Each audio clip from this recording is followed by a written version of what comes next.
Tapi sedetik kemudian, kepala itu berubah menjadi bola. Dan belum cukup akan hal itu, Peter yang terdiam syok pun dikejutkan lagi dengan sepasang tangan yang menarik kepalanya dan berusaha mencekiknya. Annie yang mendengar Peter berteriak menghampiri Peter ke kamarnya. Dan Peter pun mengatakan kepada ibunya tentang apa yang dia lihat dan alami. Mendengar itu, Annie pun mencoba menenangkan Peter dengan mengatakan bahwa dia akan mengurus dan menghentikan teror yang sedang mengusik mereka. Dan kemudian, kita diperlihatkan dengan gambaran di buku harian Charlie, yang dimana di buku itu tergambar berbagai ekspresi wajah Peter dengan raut yang mengerikan. Annie pun akhirnya mengambil buku harian Charlie dan berusaha membakarnya.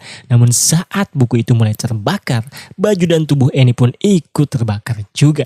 Annie yang panik pun mengambil kembali buku itu dan memadamkan api yang mulai membakar buku tersebut. Dan akibat kejadian ini, Annie menyadari bahwa ada yang tidak beres dengan semua yang keluarganya alami.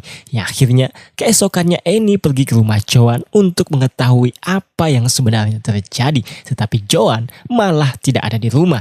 Annie terus menggedor-gedor pintu rumah Joan, namun tetap tidak ada jawaban. Sampai akhirnya kita diperlihatkan isi rumah Joan dan meja rumahnya yang terukir simbol-simbol pemujaan dengan foto Peter berada di tengahnya. Sementara Annie yang melihat ukiran yang ada di keset depan rumah Joan, Annie menjadi teringat akan sesuatu.